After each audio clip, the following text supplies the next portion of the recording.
The NBA Gambling Podcast on the Sports Gambling Podcast Network is presented by WynnBET. WynnBET is now live in Arizona, Colorado, Indiana, Louisiana, Massachusetts, Michigan, New Jersey, New York, Tennessee, and Virginia. From boosted same-game parlays to live in-game odds, WynnBET has what you need to win. Bet $100 and get $100 at wynnbet.com or download the WynnBET app and start winning today. State restrictions apply. Roster brought to you by the Sports Gambling Podcast Final Four Watch Party. This Saturday, sweat out your bets and win prizes with Ryan, Sean, and Colby over on youtube.com/sports gambling podcast. Welcome, everyone, to the NBA Gambling Podcast, part of the Sports Gambling Podcast Network. It is Monday, March 27th, currently 11:05 on the East Coast, here to break down a new week of betting. 2 weeks left in the association for the regular season before we get into the play-in tournaments, but a lot still left to be decided. Some crucial games going down here tonight, but helping me to break it all down, you guys know him as the superstar of the show. It's the villain, Terrell Furman Jr. What's going on, Terrell? How you doing, buddy? I'm good. I'm living. I mean, how are we supposed to talk about basketball? Lamar Jackson's over here talking about he wants to trade. How are we supposed to come in here and talk about basketball? This is what the NFL does. You finally start to get ahead of steam in basketball. Basketball starts to get its own traction going, and then they come and they drop a storyline like this out of nowhere. This was March 2nd. They could have dropped this a long time ago. We're rolling into the playoffs now. We got 2 weeks left. We got the play-in coming. We got Dallas on the outside. We got Utah on the outside. We don't know what's going on with the Suns or what's going on with the Clippers or what's going on with the Warriors. There's so much going on, and the NFL drops this, and now everybody's talking about them. Well, I appreciate everybody that's here to talk about the real sport, and that's the NBA. 14 people watching right now. Obviously, those numbers are going to increase here, but this might be a good time to also remind you that Terrell is one of the co-hosts on the NFL Gambling Podcast. We're going to be ramping up content this week as well, getting into some win totals as well, talking Lamar Jackson. But like Terrell said, hey, we're here for the NBA. So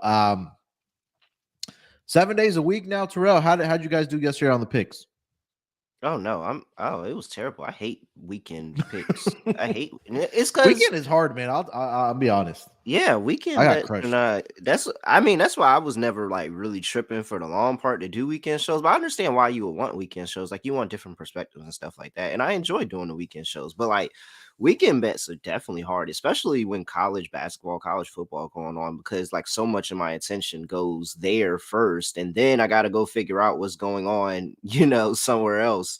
It's not like the NFL where at least I can handicap throughout the whole week for a weekend game in the NFL. So I don't necessarily like, and I think what I'm gonna start doing more of is lowering the unit size on the weekend, because this weekend was really, really tough. It was some spots that we got right. Like I called the Bulls going out there and showing up against the Lakers. That felt like, something that was going to happen, but it was also a lot of bad losses, man. A lot of bad losses.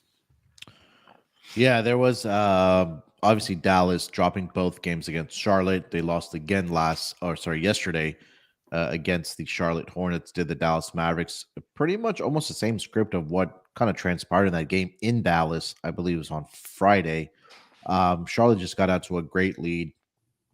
The Mavericks did come back in the second half. I know they took a lead, but at the end of the day, they just weren't able to get the job done against the Hornets. So they dropped now. I believe they are, as of today, are outside looking in for the play-in tournament bracket in the Western Conference. Yeah, they're number 11, 1 game back of the Oklahoma City Thunder. They do have a game tonight.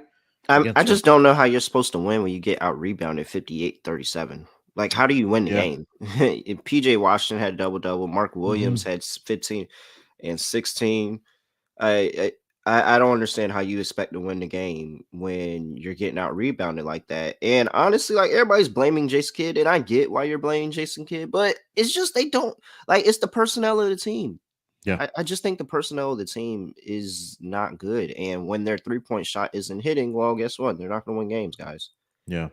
Like you mentioned, Bulls go into LA, take care of business against the Lakers. Did see LeBron return yesterday. I think that was a big news for the Lakers. But again, they dropped the game yesterday, 118-108 against Chicago Bulls.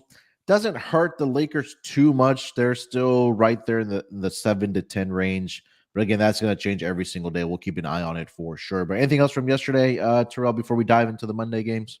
Nope.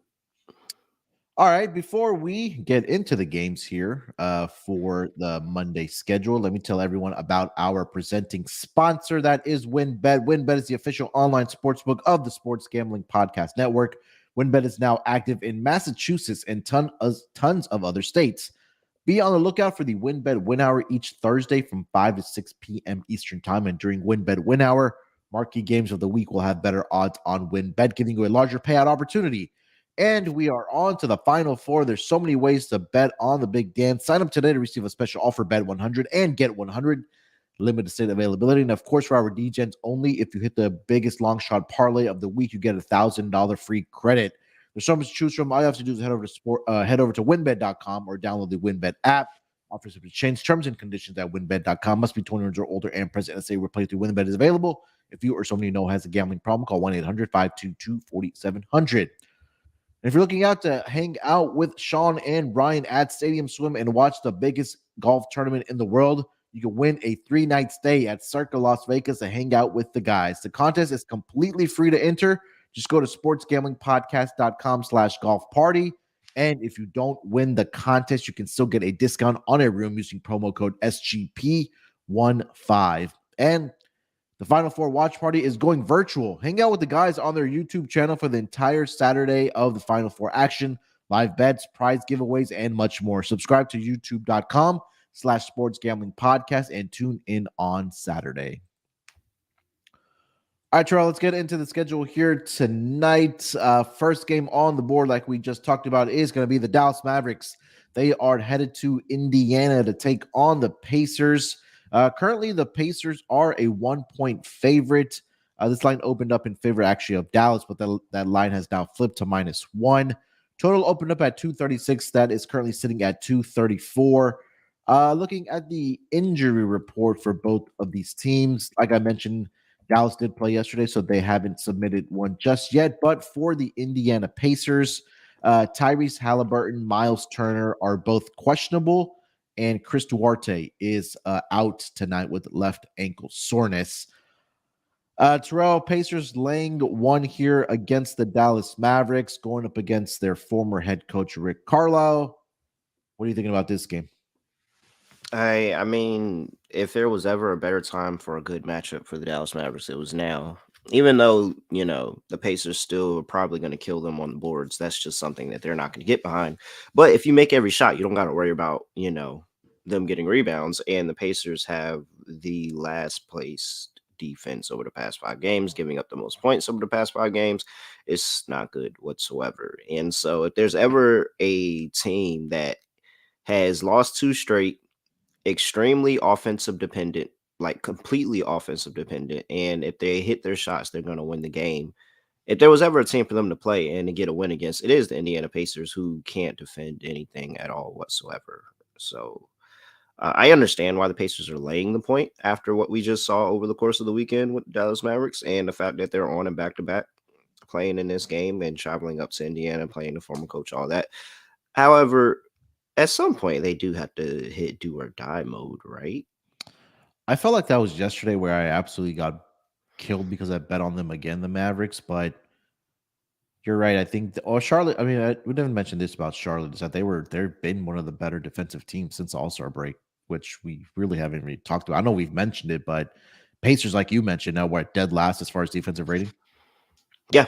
Yeah. I think that the thing about Charlotte is that Charlotte has been pretty good defensively. Then they have a bad game. We're like, oh, they're back. All right. And then we forget about it. And then they Yeah. start playing good defense again. And we're like, oh, well, you too little too late. And nobody pays attention. But it's night and day difference between Charlotte and the Pacers. So I understand why, there's probably and there's probably going to be a huge hesitance to play the Mavericks today. But we have to remember, Indiana can't guard shit. Anything at all whatsoever, period, point blank, like really, really bad. So, I mean, it's too many scorers on the Dallas Mavericks side for me to just let, what happened over the course of the weekend affect the handicap of this game. I'm still going Dallas. Yeah, I think the only thing that does make me nervous, Dallas on back-to-back situations this season on the road are just had it in front of me. Where'd it go? 2-7 against the spread, 1-8 straight up. Let me check how that's been after the All-Star break. I don't think they played that many back-to-back games. They did have the Pelicans, they lost that game. But again, like you mentioned, it is desperation mode. I'll lean with the Pacers. I probably won't have an official play on this game. It's like probably the total here, where the number currently is at 234. The Mavericks on back-to-back situations this season on the road, 7-2 towards the over, averaging close to 234 points per game or in that game. Right number, the number is at 234. I'm gonna go with the over here, like you mentioned, Terrell. I feel like this might be a game where the Mavericks offense really, just takes their frustrations out after what's happened over the last two games. Luca, I know he had 40 points last night, but if you watch that game early on, they were like 18 or 20 in that first quarter. Nothing was going in for the Dallas Mavericks. That most of their points came from that free throw line in that first quarter. But again, like you mentioned there, Terrell, that now you're going up against a defense that's dead last over the last 5 games as far as defensive rating. I think this is the game where the offense of the Mavericks breaks out. Pacers, we know, can put up points as well. 7-2 towards the over in back-to-back situations on the road. I'm going to go with the over here. It's one of my favorite plays in this game at 234. You have any thoughts on the total? Yeah, I mean, I really don't trust the Mavericks to play any type of defense, so I have to like the over. But I think that what just feels a lot better for me is just saying that there's no way they don't put up 117 on the Pacers. Yeah. Like they is 116 and a half. There's no way they don't put up 117 on the Pacers. I mean, look at the past few games. You have 143 to the Hawks, 120 to the Celtics, 114 to the Raptors, 115 to the Hornets, 141 to the 76ers, 123 to the Bucks, 117 to the Pistons, 115 to the Pistons, 125 to the Rockets, 147 to the 76ers again, another 122 to the Bulls. I mean, that's the month of March. I haven't mentioned So, these two teams matched up in Dallas, and I think it was like 122, 120 win. So the points were there in that game as well. yeah, Dallas team total over for the game. Dallas, I mean, I gotta assume Dallas wins the game if they get into a shootout. If they get into a shootout and Dallas loses the game, like that's against a team that really has nothing to play for again, 3 in a row when you're fighting for a play-in. No, that is a punishable offense. But that team total feels like one of the safer bets today. All right. So let's get into some player props here for this game. Anything that you do like? Uh Well, let me see. I'm is not see if Dallas props are out yet. I only see Kyrie and Reggie Bullock. Not even anything for Indiana either. Yeah, is did Luca pick up that tech for suspension? Oh yeah, so he might not be playing here tonight. That's a great. Yeah, I didn't even think of that. Unless they Yeah, resend it, but we'll see. because it was like during the third, I think it was the third quarter when he got that 16th tech. Yeah, And he so, did. yeah, it's not official because they do have to look at it and see if it gets rescinded. But when do they ever rescind text? Like they never rescind text, even when it's not the player's fault. They don't rescind text. So more than likely, no look in this one, meaning that you should probably just put it all on Kyrie Mm-hmm. and go back to is Tim Hardaway? Is Tim Hardaway He on the played injury? yesterday. So. mm, Man, see, when Tim Hardaway plays, he really takes minutes away from Jaden Hardy. Mhm. So Kyrie, no Luca, but Tim Hardaway as well. So you go Kyrie, Tim, and Josh Green because Josh Green has good games when Tim Hardaway plays, but when Tim Hardaway plays, that really takes away from Jaden Hardy's minutes, especially coming off the bench. I got to see the lineup, but I'm assuming those three is the way to go in terms of scoring. They still like even without Luca, they still have the scoring that's necessary. I'm not Yeah. worried about the scoring. It's just the fact of who's going to do the scoring because he does play around with the lineup.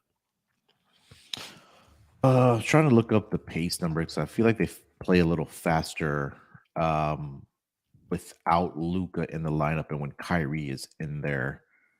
Um, Because Kyrie is willing to push the pace and run the floor, get to the rim or find somebody, but Luca wants to set the half court half up, court. Yeah. get into the pose, get into the spot, and kind of work from there. So I assume that it would be a quicker pace. Yeah. It's around the same, but I think efficiency wise, I think they're better suited running as far as if you do like the over like we do in this game. So yeah, again, without Luca, you probably want to look at Kyrie props. Like Terrell mentioned, also Hardy as well. He's been really good for them when he does play. His 3 pointers, he's been a really good 3 point shooter as well. Um, but yeah, not much else. Again, with no numbers really out right now for player props, I'm not really seeing anything else. But you have anything else for this game or any other player props? No, I'm good. All right, let's keep it rolling here. Or you know what? Before we do that, let me tell everyone about Shady Rays. Summertime is right around the corner, and our friends over at Shady Rays have you covered from the sun to the slopes with premium polarized shades, customizable snow goggles, and much more. Shady Rays is an independent sunglass company that offers a world class product that's just as good as any expensive pair we've worn. Durable frames and extremely clear optics for outdoor adventures. And that's not all. Shady Rays offers the most insane protection in all of eyewear. Every pair of sunglasses is backed by lost and broken replacements. If you lose or enter your pair or are even on day one when you order them, they told us that they will send you a brand new pair, no questions asked. Wear your Shady Rays with confidence because they have your back long after your purchase. With Shady Rays, you can look good and feel good. To date, they have donated over 20 million meals to fight hunger feeding America. If you don't love them, exchange them for a new pair or return them for free within the 30-day return window period. There's no risk when you shop with Shady Rays. Their team always has your back. Exclusively for our listeners, Shady Rays is giving out their best deal of the new year. Go to shadyrays.com and use promo code SGPN for 50% off when you buy 2 or more pairs of polarized sunglasses. Again, promo code SGPN for 50% off of 2 or more pairs of polarized sunglasses. Try for yourself the shades rated 5 stars by over 200,000 people. All right, let's get over to the second game of the night here, Terrell. We've got the Milwaukee Bucks. They are headed to the Motor City to take on the Detroit Pistons. This line opened up in favor of the Milwaukee Bucks at 16. That number is now up to 17. Starting to see some 17 and a halves pop up.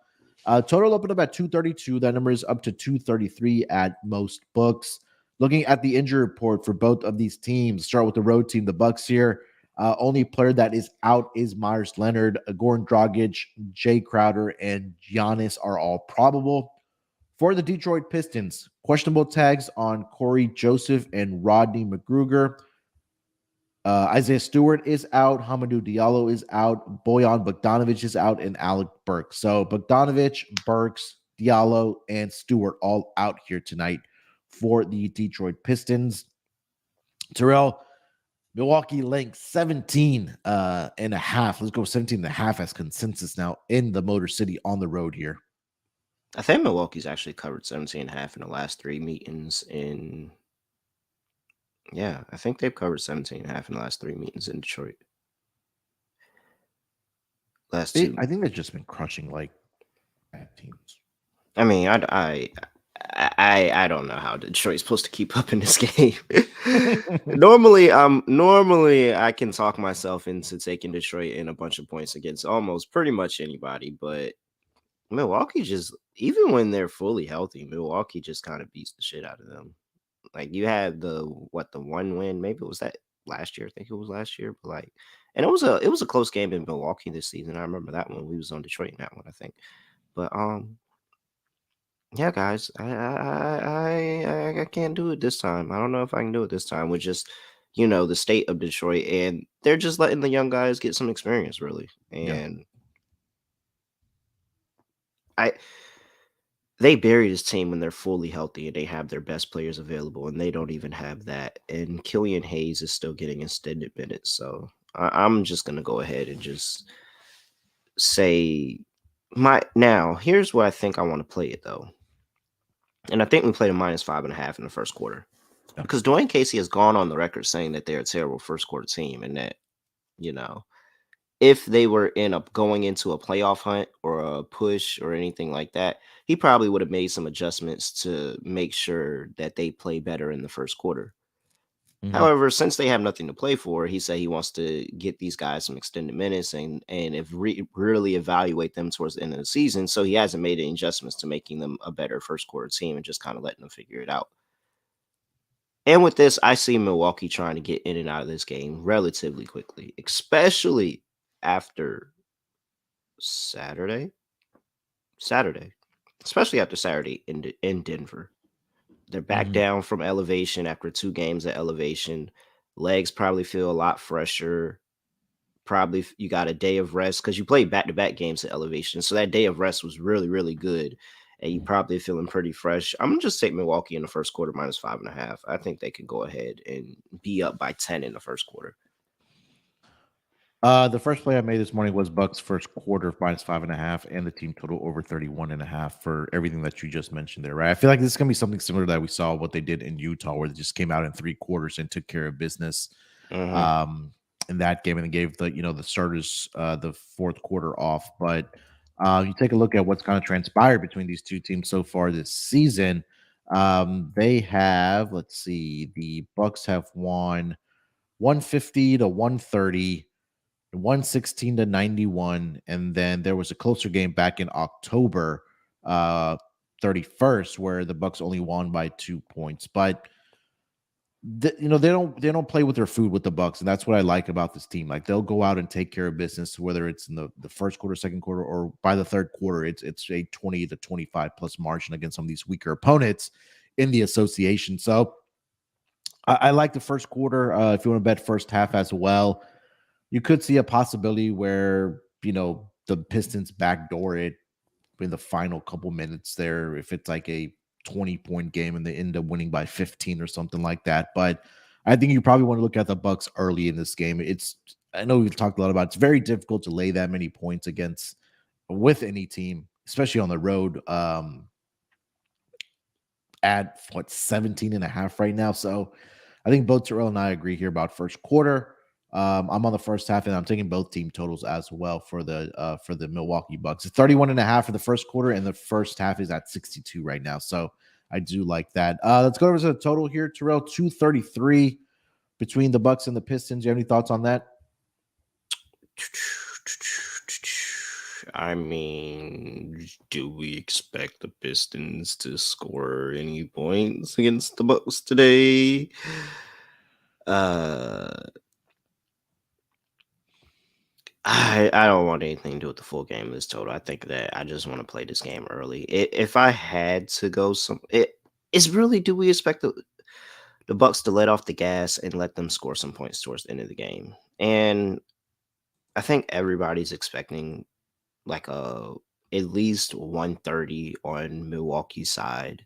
Mhm. And like that made you just asking for 100 from freaking Detroit at Pistons, that point. yeah. But I really think that Milwaukee may have like they're not going to keep trying the entirety of this game. They just came again back to back games in Utah, Denver, both of those games at elevation. Mhm. I'm going under. I think Milwaukee's not going to score as many points as we think, but they're just going to really strap up Detroit, and this stays under. Those play Pistons team total under 107 and a half. Hmm. Yeah, I mean, I feel like I got to with that Yeah. logic. All right. Player props in this game. Anything that you do like?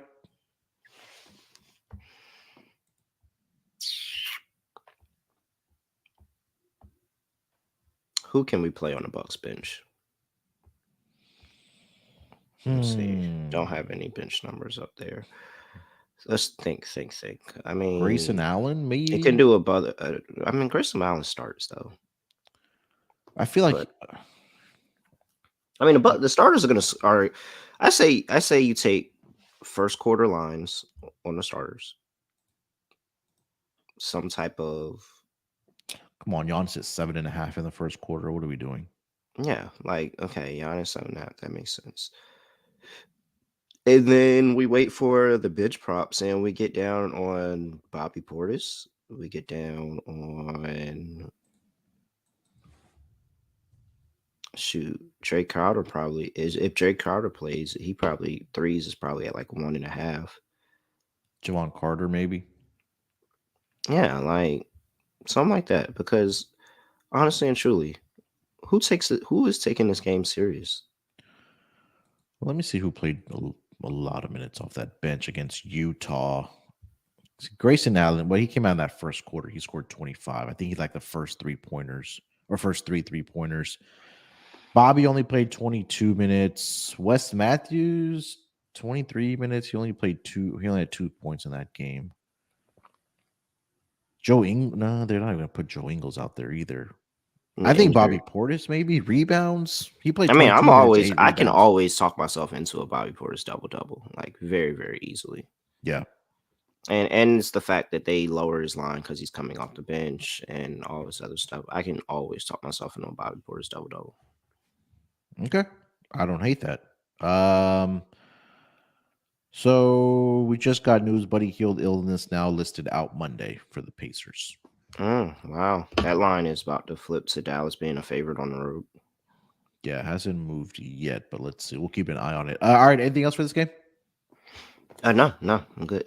All right, let's keep it rolling here. Next game on the schedule, we got the Houston Rockets. They are in Madison Square Garden here to take on the Knicks. Another big spread here. This line opened up in favor of the New York Knicks at -12.5. That number is now consensus -13.5. Total opened up at 230.5. That number has stayed the course at 230. Another team that is on a back-to-back here, that is going to be the Houston Rockets. They took an L last night against the Cleveland Cavaliers in Cleveland, 108-91. So no injury reports submitted for them yet. For the New York Knicks, Jalen Brunson is officially questionable here tonight on the injury report. He has a right hand sprain, but everybody is healthy and ready to go for this team for the New York Knicks. We'll mention this: the Rockets on back-to-back situations this season, 3-9 against the spread. They are 5-7 towards the under, but they have been getting absolutely smashed in the second games of back-to-backs, in particular in that first quarter. But let's start with the full game here, Terrell. -13.5 for the New York Knicks. They're hosting the Houston Rockets here tonight.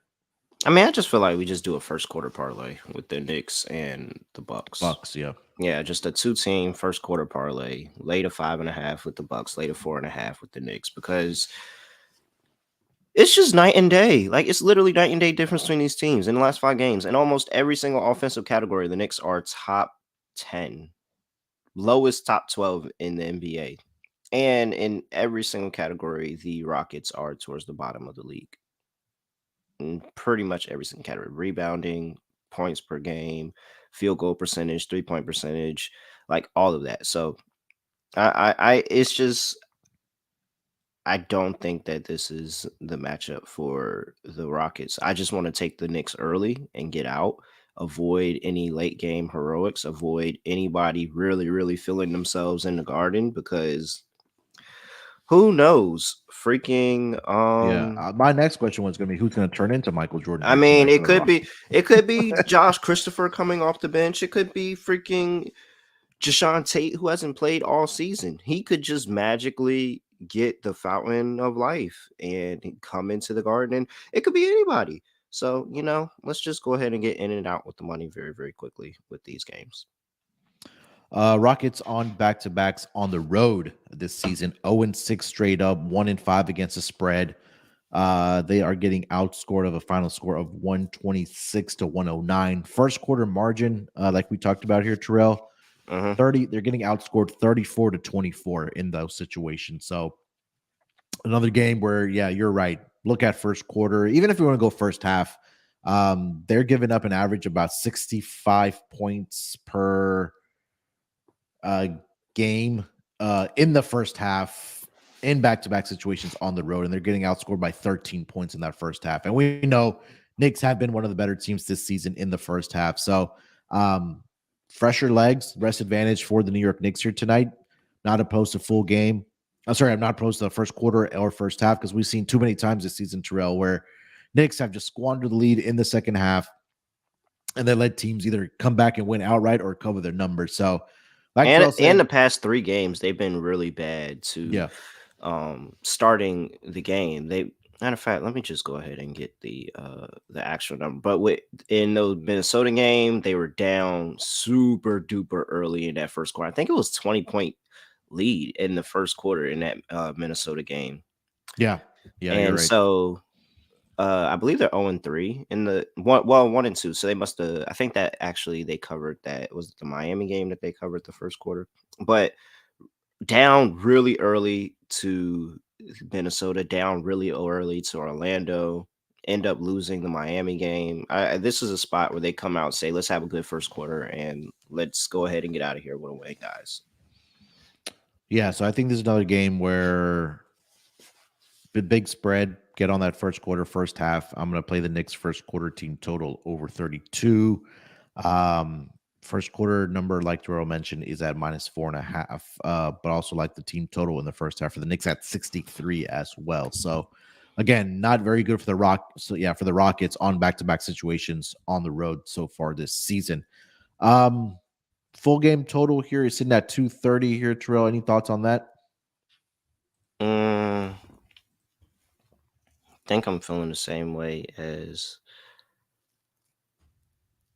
I kind of want to go over here because Knicks defense has been questionable over the past 3 games. And while I feel like the Knicks can cover this spread or have the opportunity to cover this spread, I wouldn't be surprised if they just let Houston be able to score. Like that's the difference. I don't like how the Knicks has been playing defense recently. And so I'm gonna actually go over the 230 in this one because I think Houston is gonna be able to find ways to score. And of course they will, because guess where they are? Madison Square Garden. It's ridiculous. Um, Let's just yeah, go I'm there play the with games at you. Rucker Park. I am with you on the over. I Or think that Since St. John's want to use the Garden so much, let's just move our games into St. John's Arena, and that way, everybody not feeling this Madison Square Garden love. um so let's That'd be go to dope. That'd be dope player if like one props game a year the Knicks play a at game in Ruckler. St. Yeah, and no, at St. I'll John's, say and Johns. because St. John's uses the Knicks place all the time, so one Yeah. game a year they go play, and it's like a charity event or something like that. Money go proceeds because they go on tax because like there's no space in there, so that'd be cool. I think that'd be cool. All right. Player props. What are you looking at? Who turns into the Michael Jordan for the Rockets? That's the question. Mm, I'm I thinking in seen Martin. Kenyon Martin is a good one. Mm, I think you just go with. I think you just go with Jalen Green and just say Jalen Green has an efficient day today because he can always put up those numbers. He's just never efficient. Yeah, he's never I think the efficient. other week I made the comparison of Jalen Green to Fred VanVleet in terms of inefficiency. He's only at 21 and a half.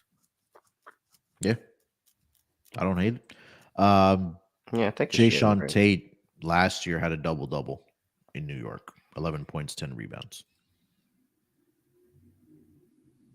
Hmm. I don't know. There's a lot of options for the Rockets. Actually, I could see all of them just getting some Madison Square Garden courage. Honestly, I think it's a lot of options. Like I think somebody's absolutely going to hit big on one of these props because these props are super low, and somebody's going to have 30 for this team.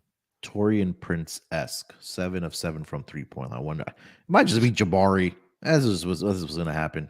Jabari's going to go like, He's been heating up. yeah, He's looked like a third overall pick for the past 2 weeks or so. Not enough for the early part of the season, but for the last couple of weeks, he has looked like a third. Uh, I'll make my mind up later. I'm his gonna three, buy in on somebody. I just don't know who yet. yeah, his 3 point prop is at 1.5 at even money. I don't hate that for tonight for Jabari. 1.5 even money. Hell yeah. Yeah. Um, Maybe if again, keep in mind if Shangoon doesn't go here tonight, that Jabari's been getting those double doubles for the Rockets and also Kevin Porter Jr. So I'm gonna keep an eye on that because I don't actually know Shangoon props are out right now, but I know he's been sitting in back-to-back situations for Mm-hmm. the Rockets, so keep that in mind. All right, Terrell, anything else for this game? No, no. All right, let's keep it rolling here. Let's go over to the West Coast games. We are on to well, this might be a quick one. The Phoenix Suns laying 6.5 against the Utah Jazz in Utah here tonight. Totals at 234. This line opened up at -6.5 at state consensus. Total opened up at 233.5. Been bet up half a point to 234, like I mentioned. Looking at the injury report for both of these teams. For the Phoenix Suns, DeAndre Ayton is probable here tonight with a right hip contusion. Kevin Durant, I think they said, is targeting Wednesday for a comeback for the Phoenix Suns.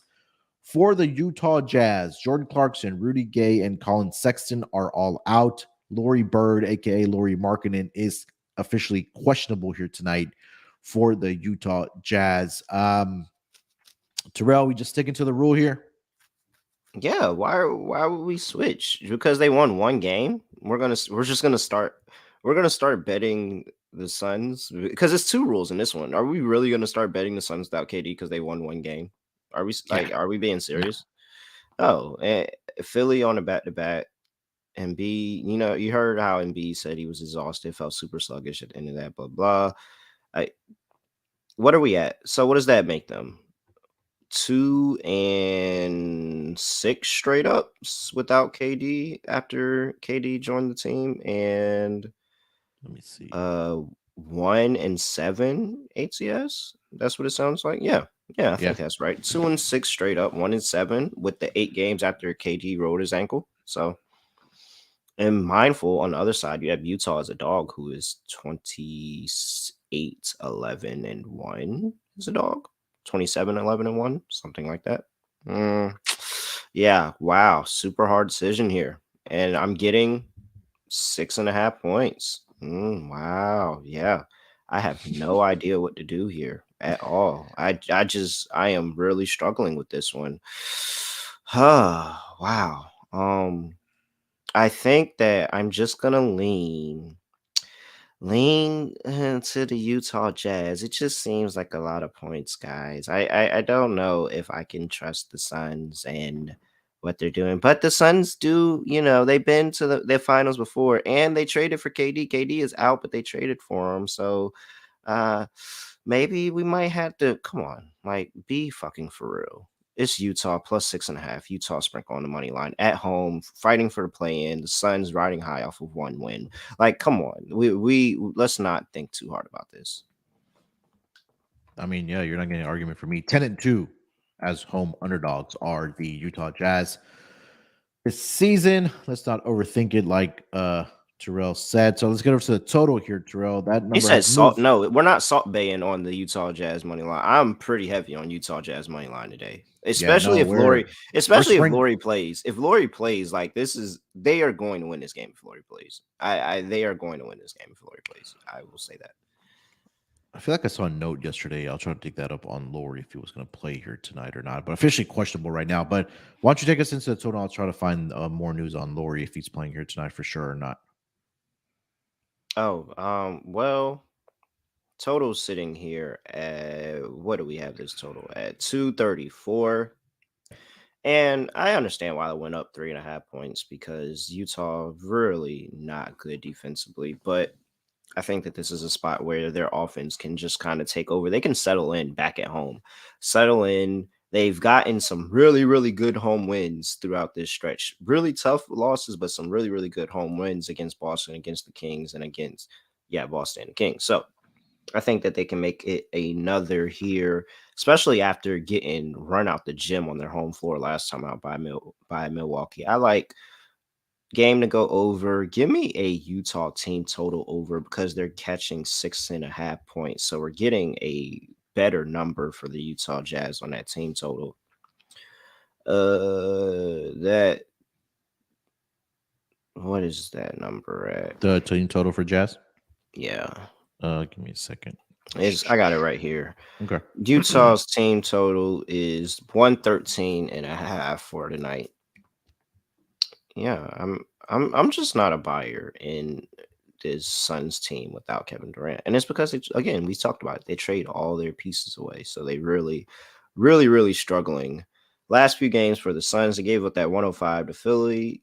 What was that on Saturday? And then you got 135 to the Kings, 122 to the Lakers, 124 to OKC, 113 to Orlando, 116 to the Bucks, 123 to the Golden State Warriors, 128 to the Kings here again.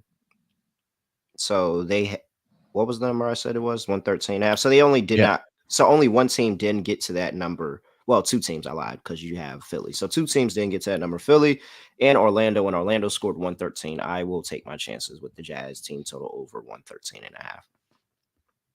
All right. Yeah, I'm gonna go with the over in this game. I think that Jazz, they've been terrible on defense. I mean, since they started quote unquote tanking. But I think Phoenix will get their points. I think again, if Laurie does play here tonight, I think Jazz will get their points here as well. So I'm leaning towards the over of 234 in this game. Aaron pointing out last four home games for the Utah Jazz have gone over the total. It's a perfect 4-0. Good trend there. Player props in this game, Terrell. What are we looking at, if anything? All right. Well, DeAndre Ayton is expected to play. He he actually has a double in his last three. Yeah, his last three games against, and the one that they played. Well, one of these games he has a 29 and 21. I'm sure somebody was out for him to have 29, 21. Somebody had to be out. All right. Where are we at? Who is our savior today? I'm going back. Where's these three prop numbers at? Did they make them plus money again?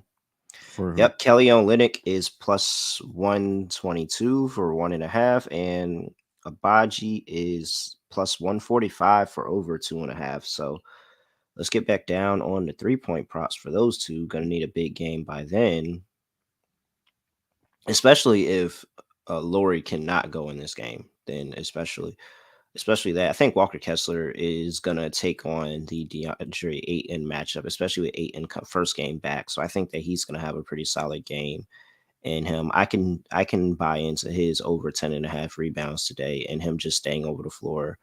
What's his blocks at? Yeah, that's exactly what I was looking up. Yeah, over 2.5 at plus 120. So Yeah. yeah, Yep. I'm really feeling that as well. I can honestly load up on Utah props today and feel pretty comfortable about myself.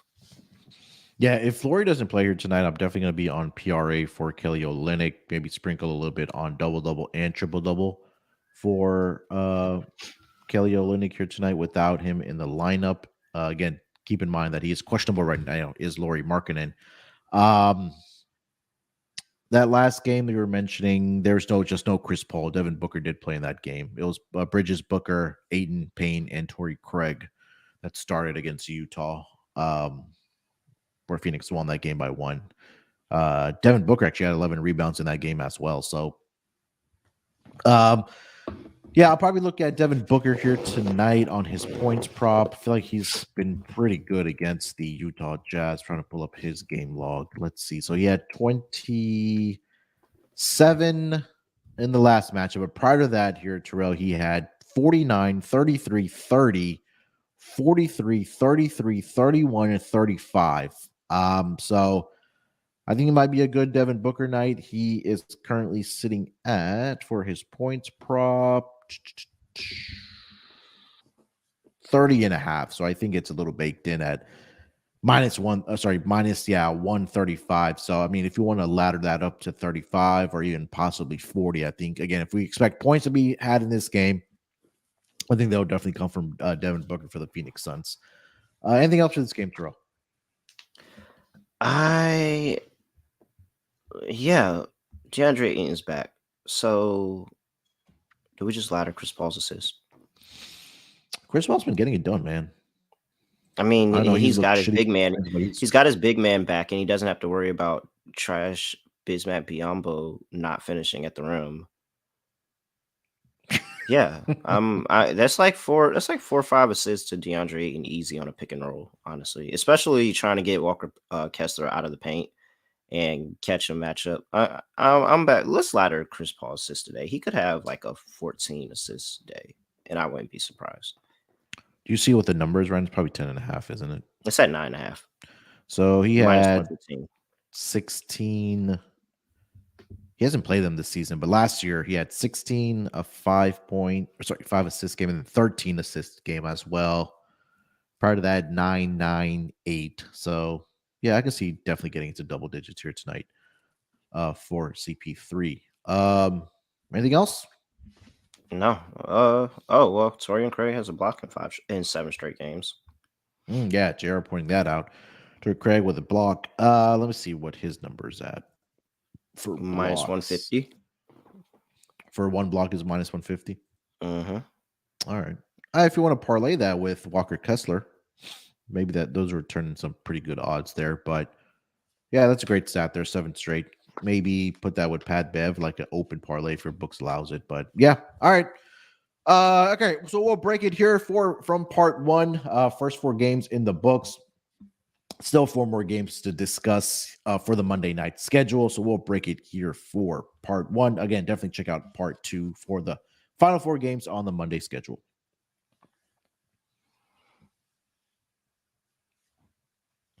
All right, we are back for part 2 of the Monday games in the association. Terrell, let's keep it rolling here, my man.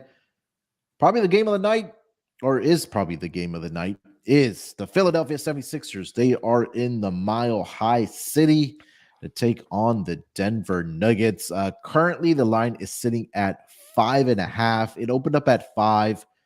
Total opened up at 231. That is currently sitting at 228.5. Looking at the injury report for the Philadelphia 76ers, Joel Embiid is questionable here tonight, right calf tightness. James Harden is officially questionable as well, left Achilles soreness. Daniel House Jr., right shoulder soreness. For the Denver Nuggets, pretty clean injury report. Only Michael Porter Jr. is on there with the questionable tag. He has a left heel injury management that is listed, but I don't think Joel Embiid is going to be sitting in this game. The guy has just been an absolute monster and a dog, just going out there and playing a ball for the Sixers. Going up against a former MVP here tonight in Nikola Jokic. Should be a statement game as usual for Joel Embiid. You know, I want to say he came out and said that he embraces like the villainy like Terrell does, and he likes being that asshole. I'll try to pull up the exact quote. But Terrell, let's start with the side here. Minus 5.5 for the Denver Nuggets at home, where they've just been so good. What are you thinking about this game? Yeah, I mean, the big thing that people are talking about is where Joel Embiid said that he's going to need a day off coming soon and rest, and how he felt really sluggish, really slow playing in that game in Phoenix. He's not taking a day off here. Nope. I really highly doubt, after the comments Draymond Green said that he made to him. I really doubt he takes the day off here. If he takes the day off, it's against Dallas. It's against Dallas. Home game against Dallas. It gives him extended rest, because if he plays in this game, takes Dallas off, he will have basically the entire week off, because the next game will be Friday. So he basically gets a week off. And Dallas is the last Western Conference team they have for the rest of the season. All rest of the final 6 games will be against Eastern Conference foes. So if I were a betting man, and I am, I would say that he plays tonight and sits versus Dallas, and then he gets a full week of rest before they go through the Eastern Conference gauntlet to end the season. With that being said, taking Philly. Okay. And I think that it truly depends on if James Harden plays or not. Because I don't think that James Harden is good. I truly, not good, but I don't think he's good as in health wise. And I'm not betting on Philly with a compromised James Harden to go out there and start tanking and throw the game. So if I were in that spot, I would definitely be looking to back Philly here without James Harden. With James Harden, then I think that I'm on the the Denver Nuggets side. Denver Nuggets are still playing good basketball. Like while they have been a really inconsistent as of late, they are still playing. Like when they play their brand of basketball, they are one of the best teams in the league, and you cannot overlook them. But this is clearly going to be. It's like everybody knows what this game is about. It's about the two big men, Embiid versus Jokic, Jokic versus Embiid, and the winner of this game is basically whoever the rest of the team concedes that this is about those two and get them and get those players into the best spots and then just try to play supporting cast. Luckily, Will Barton isn't on the Nuggets anymore, so Will Barton's not going to be out there trying to make it about him. So actually, he probably should be on the Nuggets in this game. Yeah, I'm gonna lean here with the Sixers here as well.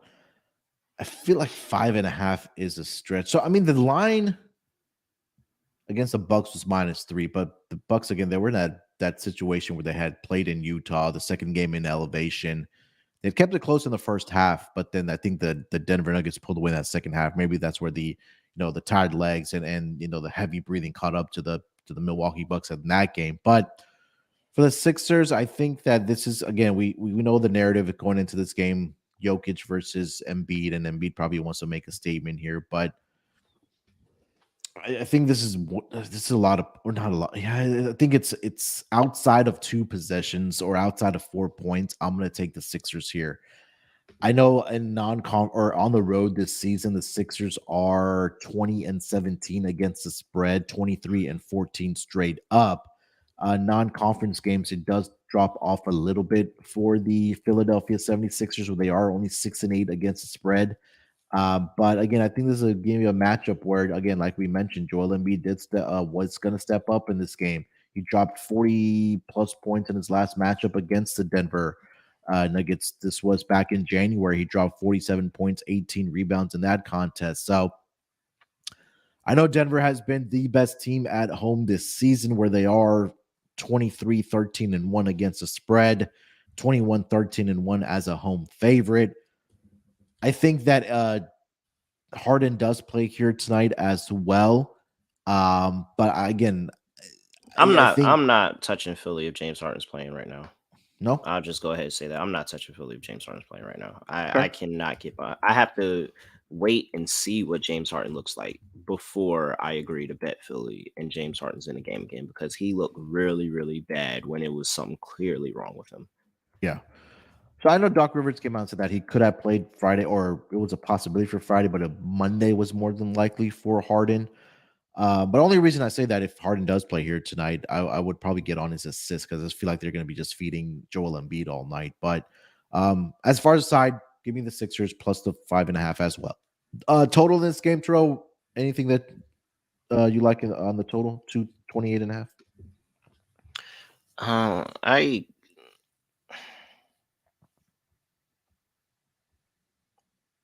have a slight lean to the under, but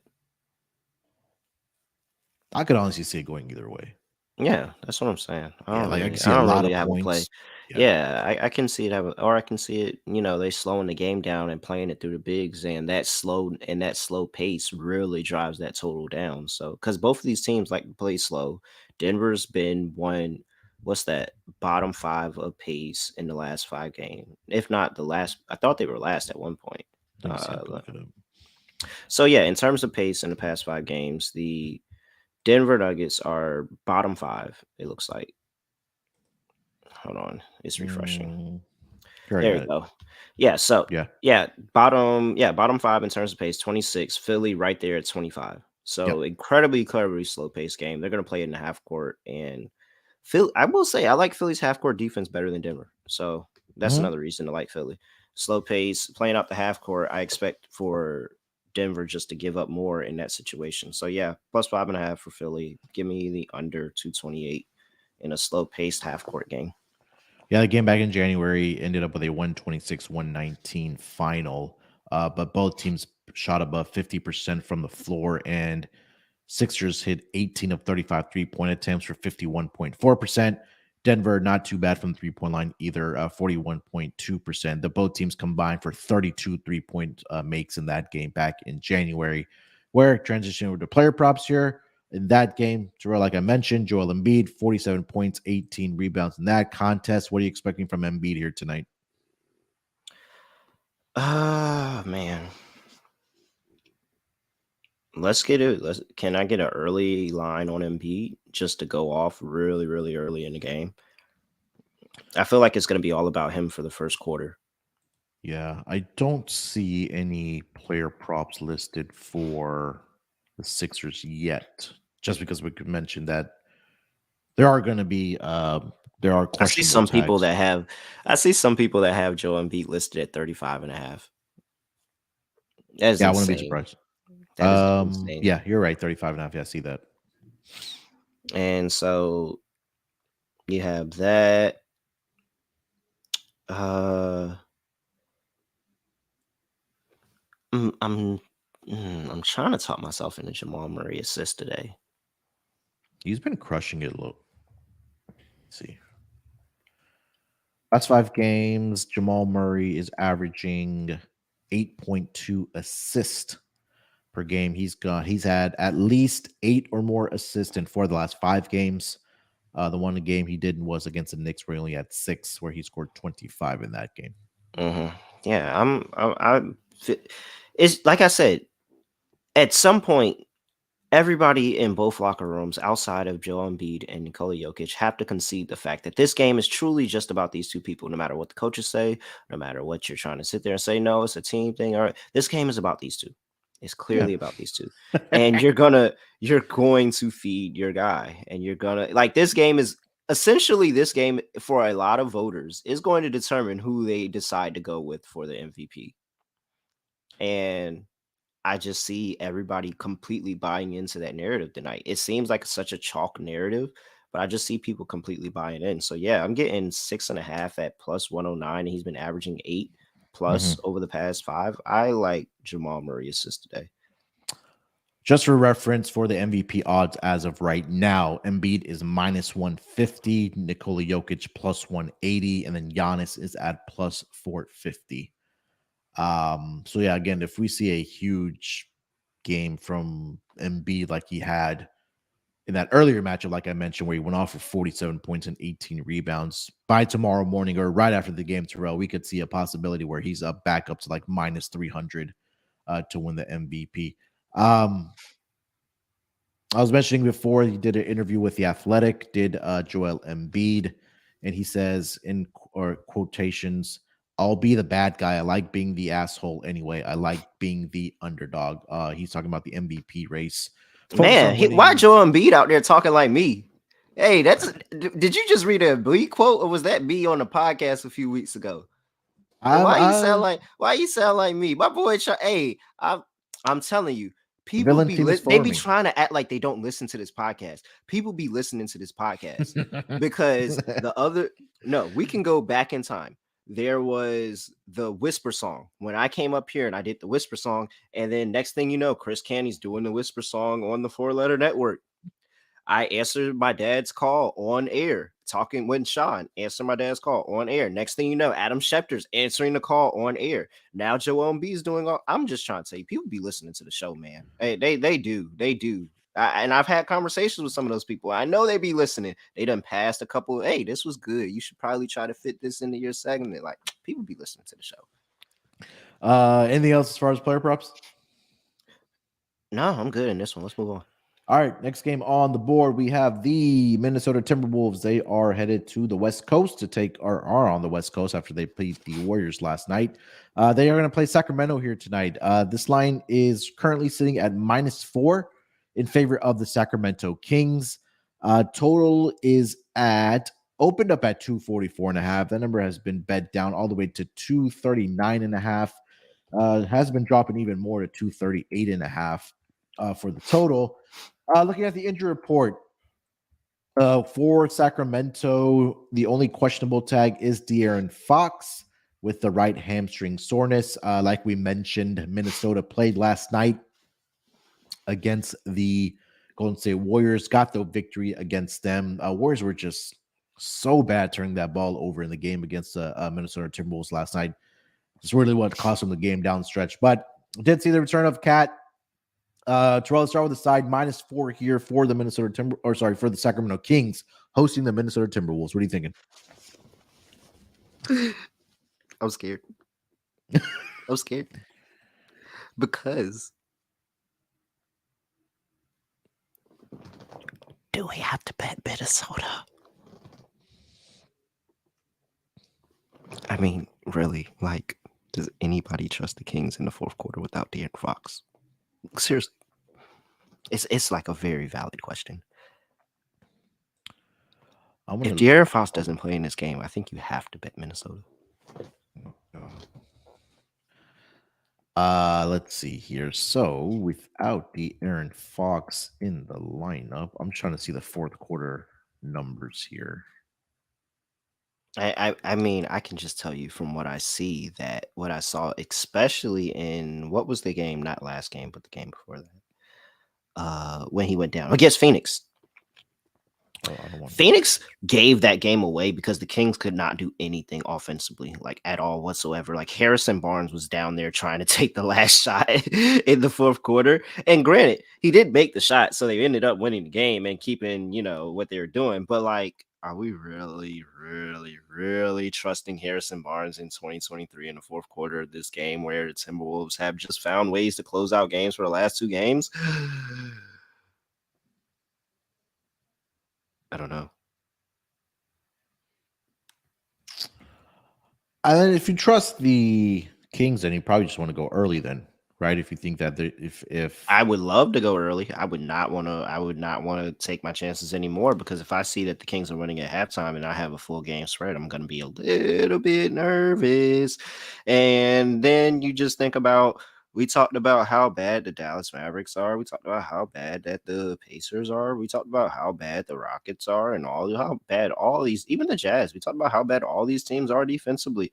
And Sacramento has been just as bad, really, really bad, if not worse. And the only thing that has stopped them from being at the exact opposite of their record, which is 29-45, is the fact that they can outscore teams. And the person that helps outscore teams is De'Aaron Fox, who might not be playing in this game. So there's one prop that I know I'm betting in this game, but I don't know what I want to do with the side, and I'm hesitant to say that you might have to bet Minnesota here. I think if Fox does play here tonight, I would probably take Minnesota early.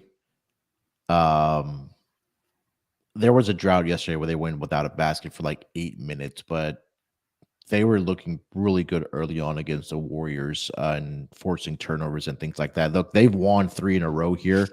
Have the Minnesota Timberwolves. They got the victory against the Knicks.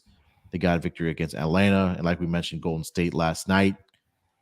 This team now with Cat back, they're making that push for the playoffs, obviously, to get in at least to that play-in tournament.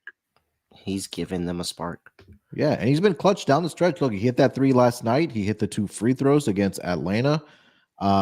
This is what movies are made of. Yeah, there you go. They're sitting in that 7th spot right now. If they get a victory here tonight, they'll be tied with the Golden State Warriors. Actually, they would take the 6th spot from the Warriors and not be in that play-in tournament bracket. So in Sacramento right now, I think we can pretty much say they're cemented into that 3 spot. I know guys are mentioning that they can clinch a playoff spot here tonight if they do get the victory. But I like the way this Minnesota team is playing, man. I think I'm going to take them early. Give me the first half for the Minnesota Timberwolves. If no De'Aaron Fox, I think you're right, Terrell. You probably have to be on the Wolves here tonight. Yeah, I mean, I don't. Yikes! Yikes! We have to bet Minnesota, but it's just like it's. And then what's Anthony Edwards' prognosis? So they played yesterday, so we don't have an official injury report. I didn't see anything after the game which mentioned guys sitting out. We could see a possibility where maybe Cat doesn't play because he's coming back from that calf injury and missing 50-plus games. They are on a back-to-back, but I haven't seen anything as of yesterday, as of last night, that they said guys are going to be sitting out. But something to, again, keep in mind for the for the Wolves as we kind of progress through the day here. Yikes. All right, so let's get a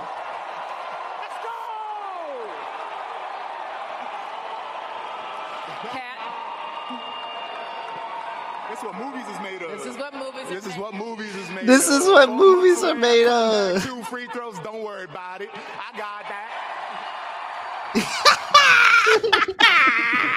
Hey, I gotta go look at the interview. I know he did the interview last night. I gotta go see it. I didn't see it. No, but for real, all right. No, seriously, there's one prop that I'm making sure that I'm betting today, 100%. And I'm actually surprised I ain't seen nobody in the chat say it. Adam was close, but he wasn't quite there yet. We have to take Keegan Murray's over on threes. Like we have to take his over on threes. There, I mean, everybody is aware that he is close to breaking the record, and they're going to give him plenty of opportunities to break the record. And I mean, if you're going to attack Minnesota anywhere, especially with Rudy Gobert out there and the size that they have, it is on the outside, and try to make sure that you at least use Keegan Murray to help pull some of those guys out of that clogged painted area. Minnesota in the last 5 games are giving up 42.1% from 3, and Keegan Murray is about 12 threes, I believe. That's what it was. 12 threes away from the record. Let's go ahead and 2.5 at -130. yeah, like so 3.8 rookie record. Donovan Mitchell holds it at 187, and I believe so he might be 15 threes back because I believe he's sitting at 172. So like that's clearly like it's clearly in range for him to go get it. Yeah. Last 5 games, he's shooting at 46% from the 3-point line. Has hit 3 or more in 1, 2, 3, 4, 5, 6 straight games for Keegan Murray. So I like it. Yeah, didn't like very many props, or I haven't dug into it yet. So maybe I'll put it out on my Twitter later. But I do agree about that's a great call for Keegan Murray here tonight. So let's see how Sabonis has been doing against the Wolves. The crazy part is he hasn't. Oh, hold on, sorry. He hasn't been. Oh, never mind. Yeah, he's been getting the rebounds against him. So our last couple games, 16, 25, 14, 10, 13, 14 for Sabonis. As far as rebounds go against his Wolves team. See how Rudy Gobert's been doing, but I feel like Cat probably takes away some of his rebounds as well. I'm not betting Rudy Gobert no way. So. Yeah, I don't know. I've been burned by him so many times. He's had 14 or more rebounds in 7 straight games, but I'm going to leave that one alone. All right, Terrell. Who has? Who's got 14 rebounds in 7 straight? Rudy Gobert against the No, he don't. Kings. Oh, yeah, against the Kings. Oh, okay. Yeah, I was about to say, he ain't got no 14 rebounds and no 7 straight games in the NBA. No, not in the NBA. He did have 14 in the March 4th matchup against the Kings in Sacramento. So he's had exactly 14 and 4 straight career games against the Kings. And then 2016, when he was with Utah. But again, with Minnesota this season, 3 games, 14 exactly in all 3 of those matchups. All right, what else? Anything else for this game? No, I'm good. Let's keep it moving. All right, let's roll here. 2 games left on the schedule. We have the New Orleans Pelicans. They are in Portland here tonight to take on the Blazers. This line opened up in favor of the New Orleans Pelicans, -8.5. That number's ballooned up to -11. 230.5 was the opening number for the total. That number is now at 226.5. Looking at the injury report for both of these squads, for the Pelicans, the usual suspects are out: Jose Alvarado and Zion Williamson. Portland, again, did play yesterday. They are on a back-to-back situation. Damian Lillard, I think we can seal his fate for the 2022-2023 season. He is done for the year. But last night, they did play against the Thunder, where Thunder came in there. Got down early, did the Oklahoma City Thunder, but eventually did pull away and got the victory there against the Blazers. Trying to pull up the final score, 118-112 for the Thunder in that game. In back-to-back situations this season, Terrell, the Portland Trail Blazers are 7-5 against the spread, 7-5 towards the under. But again, things change when you don't have your superstar player in Damian Lillard. So why don't we start with the side here? Minus 11 here for the Pelicans in Portland here tonight. Yikes. Are we really laying 11 with the Pelicans? I don't think you can. I don't think you can. Come on. I mean, I called for Portland to drop their nuts yesterday, and they did. They did. I straight up said, drop your nuts. Like, you can't come out here and be this large of a, you know. And I said I would have posted the line in the locker room. And clearly the line was posted in the locker room because they made sure when they lose that when they lost that they covered that line.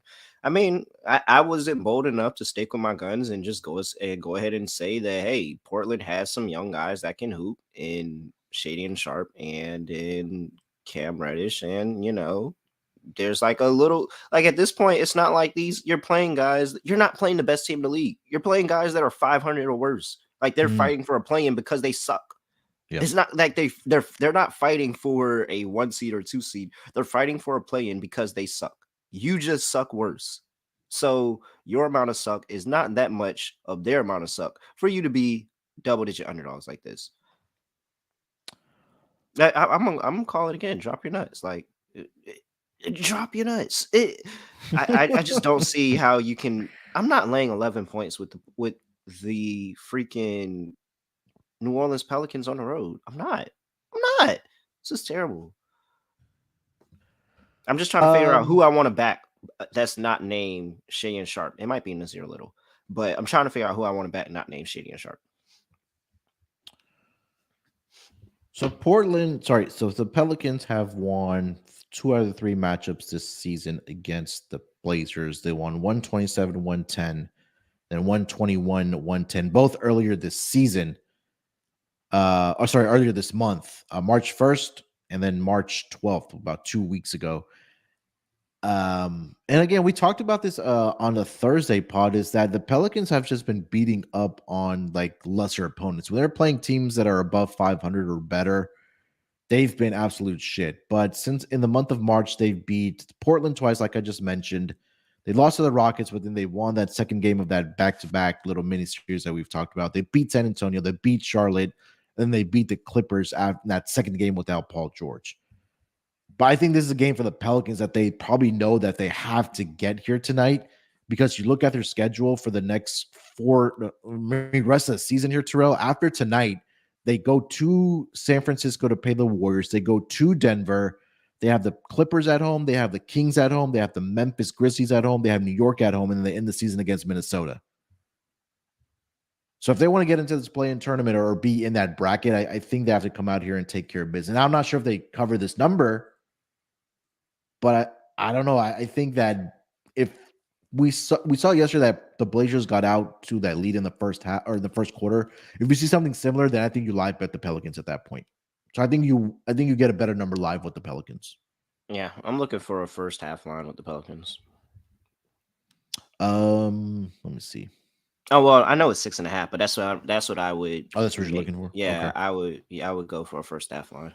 Yeah, so I think for me at least, I'll probably wait for a live line on the Blazers. On the Pelicans. If the Blazers do what they did in the first quarter against the Thunder yesterday, and then eventually they faltered in the second quarter and into the second half. So yeah, like they could absolutely get run out the gym, and last night could be the outlier. It really could. So okay, if that happens, I would just rather take my chances on the Pelicans being up big at half and maintaining it through the game, rather than what if the Blazers do come out fast again? Then I would just assume that the whole bet is going to be trashed anyways.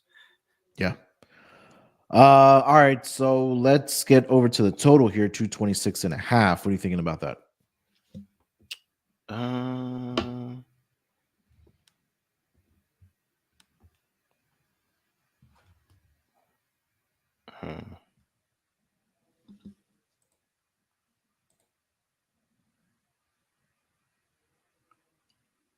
I don't know. I don't like it. Because I mean, if Portland covers, this goes over. If Portland covers, yeah, I agree with that. Yeah, if Portland covers, this goes over. I feel like if you play it, you got to play it correlated. If Portland covers, this goes over. If New Orleans covers, this probably because Portland couldn't make a shot on the back-to-back. Pelicans #1 team defensive rating over the last 5 games. What's Portland's numbers on the back-to-back? The season they are 7-5 against the spread and 7-5 against the spread and then 7-5 towards the under. But again, a lot of that we have to think about that. Did Dame play? Did Anthony Simons play? I'm going under. I'm gonna go under as well. I think I like the Blazers team total under better as well, or another play as well. Like I mentioned, last 5 games, Pelicans are #1 in defensive rating. Net rating over the last 5 games, they're #2, only behind Boston. Offensive rating, they're also Pelicans #7. So they're both top 10 in defense and offense over the last 5 games at least. So again, I just think that this is a spot where they come out and they probably do smash. Just because, again, you look at their schedule, what's ahead of them. This is a game that they need to get here tonight against the Blazers, where they're not going to have at least their top 2 or 3 or 4 guys. All right, so let's get over to some player props in this game here, Terrell. Anything that you do like? Yeah, Jonas Valanciunas rebounds sounds like that's That's an auto I bet can't for see. me. Yeah, I can't see. There's no inside presence for them right now. It's at 11.5. So even the books, because it's normally at 10.5. So even the books have boosted it up some, thinking there's no presence there for them. CJ's assist is at what, 5.5? I like CJ's assist today. CJ back in Portland narrative, is that anything anymore? Yeah, I guess a little bit, but I just, there's a chance that these guys might not play 4 quarters. Yeah, that's another thing. What's CJ's assist at? 5.5 minus 115. So since he got traded to the Pelicans, 5 games, 4 assists, and then 7, 7, 7, and then 11. Okay. 2 games this season, or sorry, 3 games this season. He had 7, 7, and then 11. And then for Portland, let's go with, I'm on Nazir Little, man. Nazir Little looked really, really good yesterday. Okay. He's got to be starting today. I think all these guys are also like blowout proof because half of the team is sitting out. Yeah. For the Blazers, like even if it's like Portland is up, or sorry, if the Pelicans are up 15 plus going into the 4th quarter, these guys are still going to be out there. Is Greg Brown still on the team? I don't think so. I really could have sold myself into a Greg Brown double-double, man. I was looking for his name. I really could have sold myself into a Greg Brown double-double. We'll just check real quick yesterday who was. No, he's not on the team no more. But it was Drew Eubanks. Yes, and I mean, it was. I called it like Drew Eubanks 10 rebounds. I was like, yo, it's still freaking. Oh, I didn't realize I cashed that Josh Giddey. Wow, I didn't look at that account. I didn't know I cashed that Josh Giddey double-double today. I gotta go look at that and get that money out. Yeah, Eubanks had 10 yesterday. 6. Okay, so yesterday wasn't as bad as I thought it was. I gave up on that Josh Giddey double-double at one point. I did. Anything else for this game? No, I'm good. All right, last game of the night. Let's get over to the Chicago Bulls. They are staying put in LA here tonight. They take on the Clippers here tonight in a back-to-back situation. Why is my screen spazzing out? Give me a second. I'm trying to get the banner going here. There we go. Bulls at the Clippers. -4.5 right now for the LA Clippers. Line opened up at -5. So it's been bet down. Some money coming in on Chicago. Total up at about 223. That number's now been bet down to around 221.5. Starting to see some 220s pop up as well. Looking at the injury report for the Clippers, we know Paul George is out. Kawhi Leonard is probable tonight. I know he left the last game for the Clippers with a facial contusion, but he is officially probable. Norman Powell is out tonight. for the Clippers as he's still dealing with that shoulder issue. So let's start with the side here, Terrell. -4.5 for the Clippers. They are hosting the Bulls after beating the Lakers yesterday, 118-108, I believe was the final score.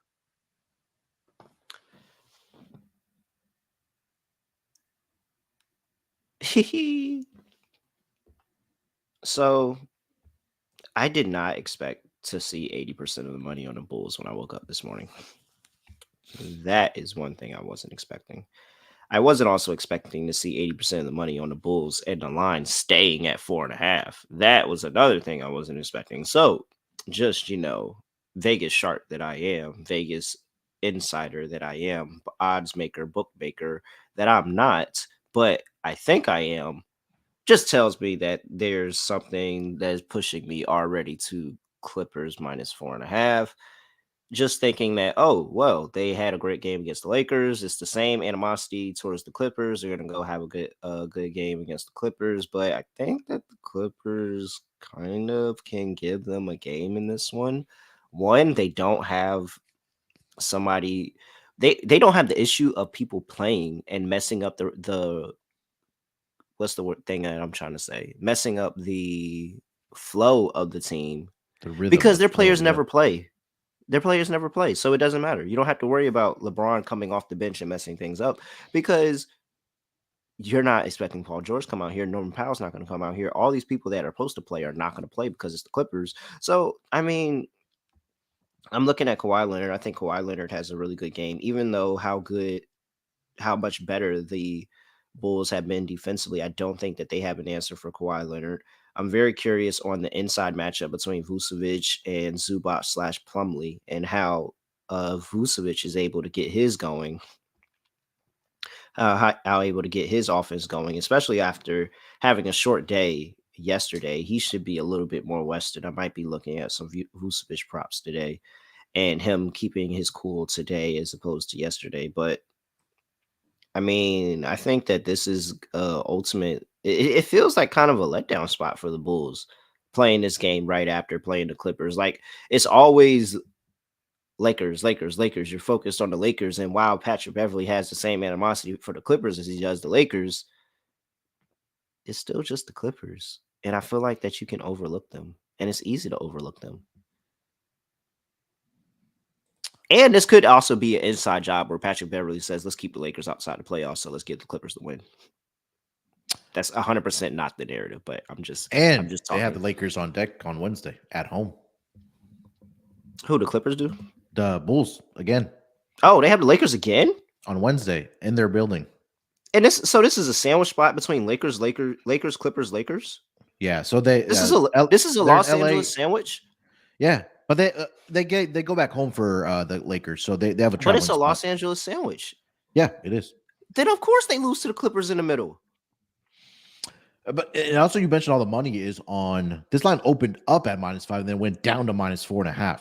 Oh, you said, I seen it opened up at 4.5. Okay. Well, that's actually kind of good movement towards the Bulls that you would like to see if you have all that money coming in on the Bulls. But I don't know. I think this is an overreaction to yesterday. I really do think this is an overreaction to yesterday. I think that the bigs are better for Los Angeles, especially in terms of interior defense. Zubac is a far better interior defender than anything that the Lakers have going on, especially AD, who doesn't seem like he's putting that much of an effort on the defensive side of the ball nowadays. And so I think defensively, you're going to get a different level of intensity from the Clippers. And I think that they can actually find the gaps to be able to score on this team, unlike the Lakers were able to do. And I think Russell Westbrook's about to get up for this game, to be honest. Oh yeah, him and Bev have that beef, don't they?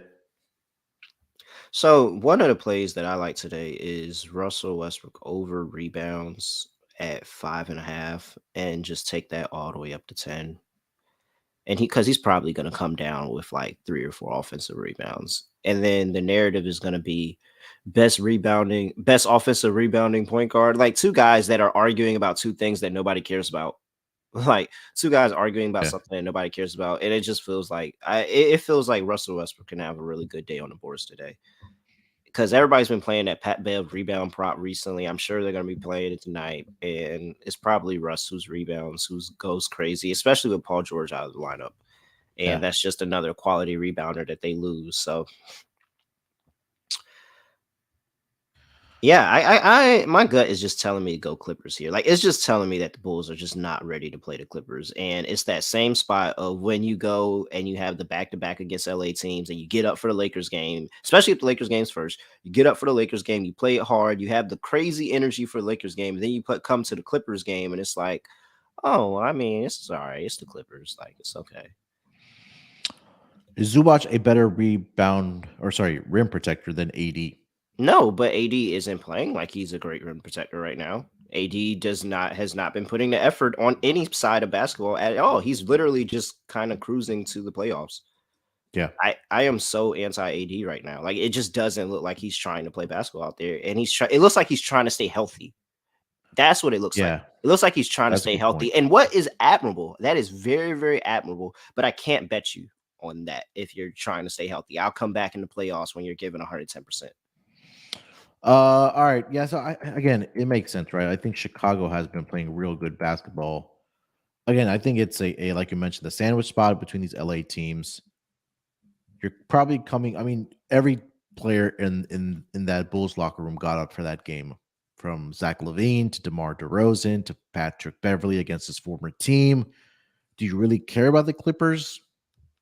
I Maybe, just maybe not. truly I can see this being the Kawhi crazy 35 plus game, and he wills the Clippers to a win. Yeah, yeah. I think we saw that in that first game without Paul George. Um, and again, there's a possibility that Demar's been dealing with I think the quad injury where they maybe just sit him tonight on a back-to-back situation, and then get him to get ready to play against against the Lakers on Wednesday in Chicago. So I think that we'll may see some notes about guys sitting out here tonight for the Chicago Bulls. At least one of either Demar or maybe another player here tonight. They're already without Javante Green here. Are the Chicago Bulls. All right, so In Kawhi's 3 career games against the Bulls for the Clippers, he has 35, 33, and 33. there you go. Thoughts on total, Terrell? 221.5 right now. Under. Yeah, I'm on the under as well. Bulls are still a good defense. While I do think that Kawhi is going to exploit them today, they're still been playing good defense recently. Yeah. Trying to pull up that exact number. Last 5 games defensively, I thought Chicago on after All-Star break were like one of the best teams as far as defense. So Chicago's number 3 last 5 games as far as defense, and Clippers are number 10. So you have 2 top 10 defensive rated teams playing here tonight against each other over the last 5 games. So yeah, I like the under there with you. You mentioned Kawhi for player props. Anybody else that you do like? I think I like. Let me just double check before I put my foot in my mouth. Yeah, I do. I like Terrence Mann. I think Terrence Mann can have a solid day coming off the bench in that backup point guard spot. And he's had some pretty okay, decent games. His line's at 7.5. And so I think it's really just the opportunity that he gets. But with the Clippers, like you have all of these bench players with low numbers, and you're just trying to kind of picking your poison on which one you take. And I think I want to take a shot on Terrence Mann tonight. I've blindly been betting him. I've lost some, but I've won big one time. So I'll go with Terrence Mann again. Hopefully he gets double digit day today. Kawhi's points props only at 27.5 here tonight. I'm all over that. Like I am all over that. I think that this is the Kawhi Leonard game again, and I can talk myself into Russ double at plus 210 now. It's at plus 210 now. The increased usage, he's gonna get back to getting at the very least a double. At the very least, like the increased usage he gets without Paul George is insane. And it makes sense, right? Obviously, when you lose the second best player on this team, somebody's gonna have to fill in that void, and that's why you brought in a guy like Russell Westbrook to kind of fill that void. His double should be more than that. No, what'd you get? You see plus 210 for him? Yeah, I see a plus 210. Yeah, I see plus 210 as well. Okay. All right. Any other player props? No. All right. So that is. Oh well, oh yeah. Go back to the. I know it didn't hit yesterday, but we're still taking the Pat Bev block. Oh yeah. Let's see what that number is right now.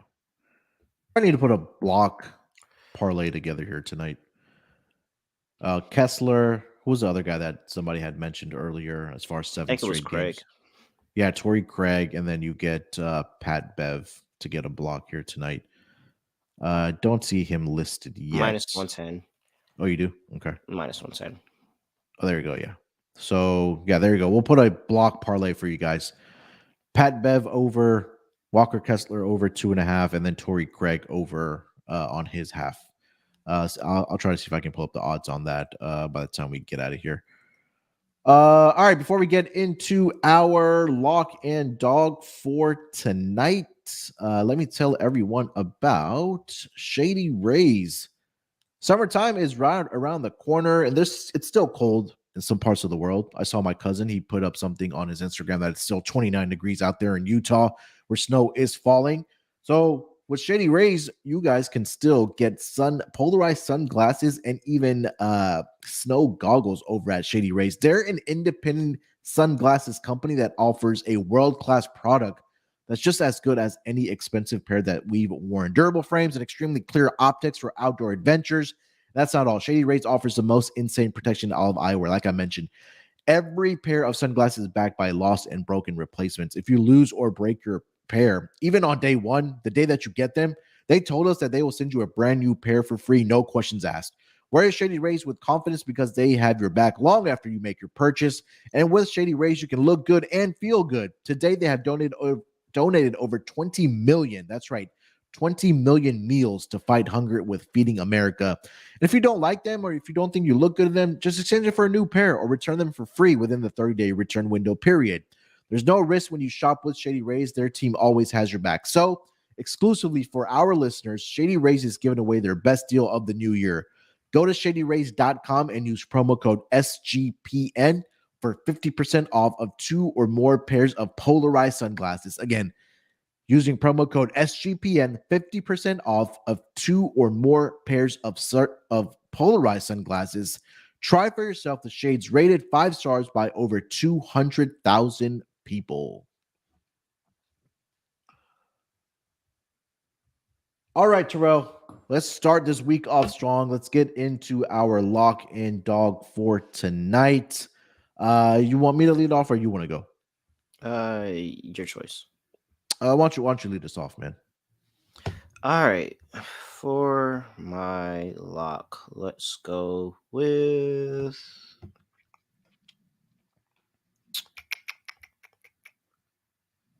oh man. Should I go back to the guy? I should. They're really talking him up. But I'm never good when I make player props my lock. Yeah, I'm never good when I make player props my lock. Forget that. All right, we're going Bucks. First quarter minus 5.5. That's my lock. For my dog. If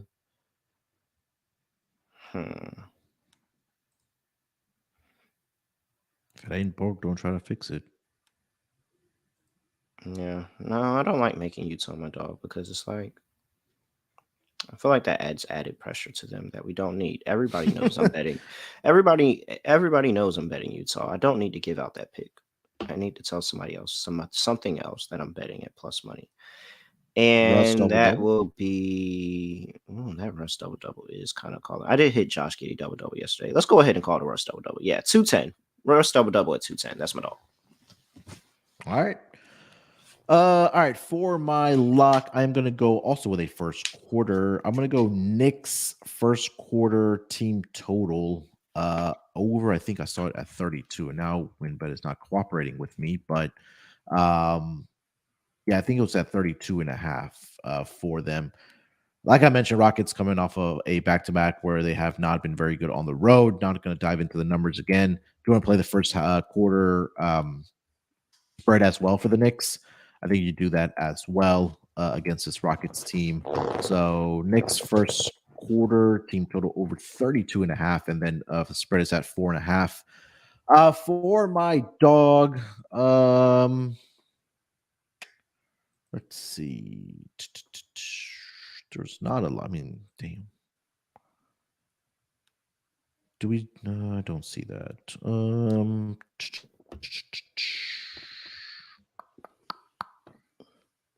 Minnesota plus 150 on the money line. Yeah. I mean, I feel like you got to do it. Yeah. This means Especially more if to them. Fox doesn't play. This Yeah. means more to them. Yeah. So I'll go Minnesota tonight, plus 150 on the money line here against the Sacramento Kings. They're playing good right now. They're playing great basketball. Again, they got Cat back. They're a healthy squad. I know Anthony Edwards is still probably dealing with the ankle injury, and you know he's been popping up with some illness, but they're playing well right now. Mike Conley has been a great addition since that trade, a traditional point guard for that team. Defensively, they've been doing really well as well. We saw it last night. They were forcing turnovers against the against the Golden State Warriors. Were able to pull out that victory. So I think Minnesota does get the job here done tonight. Obviously, take the +4 as well for the spread as well. So lock for me, first quarter, Knicks team total over, and then their first quarter spread, and then Minnesota as my dog plus 150 on the money line. All right, Terrell, that is going to do it, my man. Anything else we need to mention for the listeners before we get out of here? No, I'm good.